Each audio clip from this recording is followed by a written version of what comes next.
So this is example number 1 from chapter 7, and it's a pretty basic problem, a very skeletal type of problem where there's not really much to figure out. It's straightforward. It tells you exactly what it wants to do.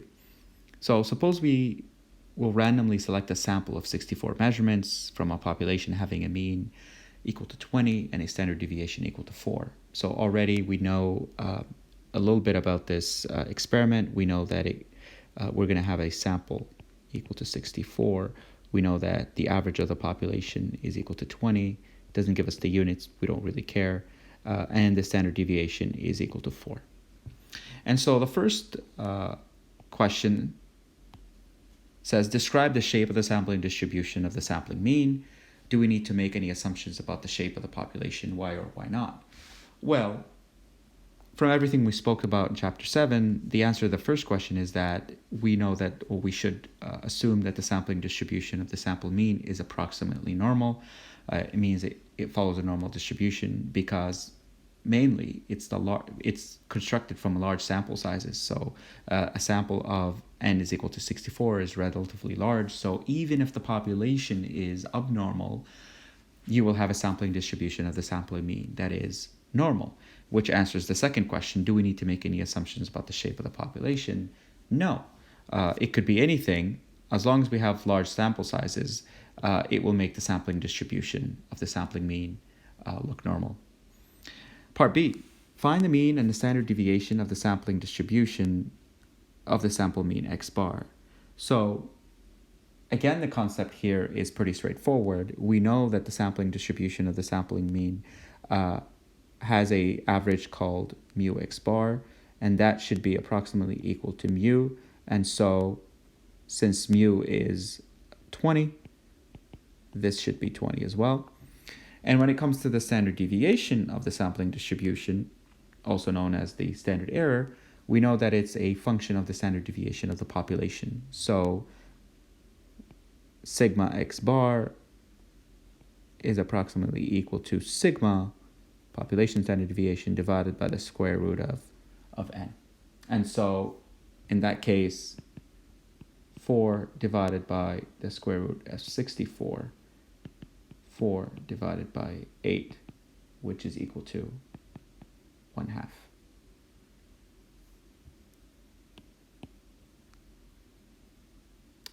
Part C, calculate the probability. And so here we need a probability that will obtain a sample mean greater than 21. And so again, goes back to a concept I discussed earlier. How large is your sample relative to everything else? So in this case, we want to know what's the chances of getting a sample average that is greater than 21. And so concept is pretty simple. First of all, we need to figure out in standard normal terms, what is 21? So z is equal to x bar minus mu divided by sigma over the square root of n. Maybe if I can zoom in here, it's a little bit better. And so 21 minus 20 divided by 4 over the square root of 64 should give us 1 over 0.5, which is equal to 2. And so we're looking for the probability that x is greater than or equal to 2, which is equal to the probability that z itself is greater than or equal to, this is 21, z is greater than or equal to 2. And so in this particular case, we need to use the standard distribution table. We go to our standard distribution table and look up 2.0.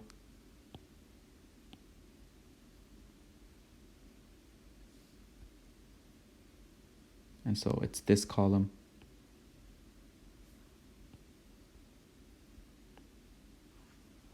.477.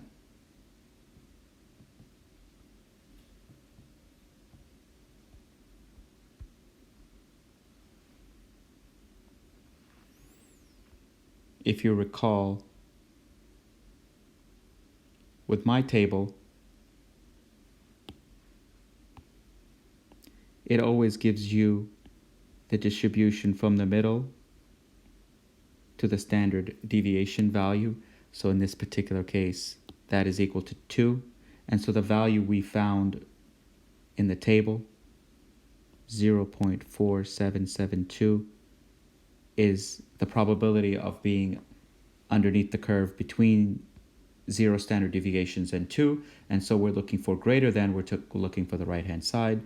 So for us, it will be 50% minus 0.4772. That should give us 0.0228 in decimal terms,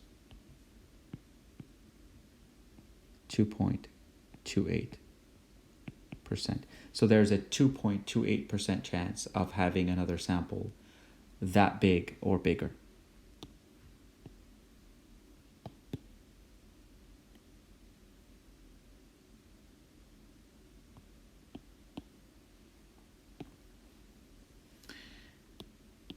Finally, part D, calculate the probability that we will obtain a sample mean less than 19.385. That is, calculate the probability of X bar less than 19.385. So this is almost exactly the same concept as the one we just did, but just for completion's sake, let's go ahead and do this. And so we're looking for the probability of X less than, and you can use less than or equal to 19.385, which is equal to the probability of Z less than or equal to some number. Now what that number is, 19.385 minus 20, which is the average of the population, divided by standard deviation over the square root of the sample size. You should have 1.23, and so that goes there.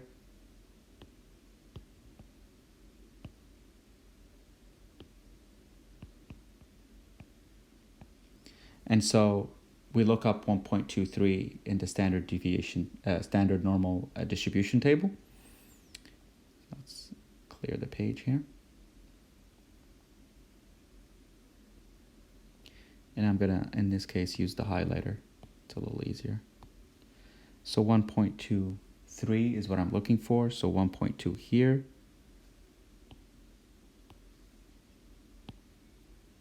Right there. And then all the way down here. And so the value that I'm looking for here is 0.3907. That is the area underneath the curve right there. And of course, it's on the other side, so maybe just show it on the next page.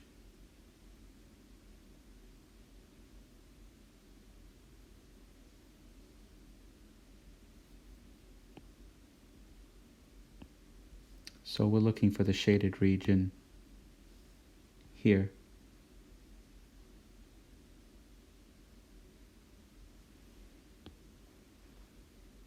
And for those of you paying attention, that is a negative 1.23.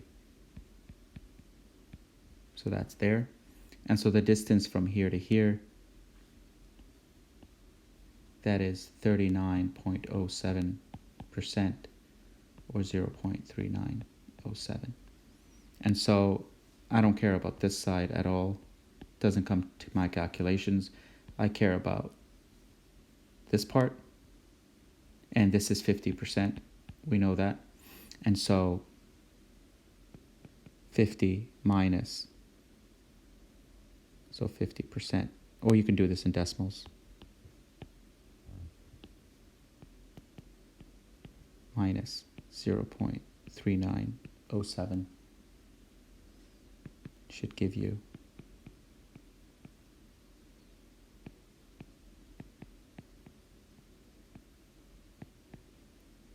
and so that shaded region is 10.93%.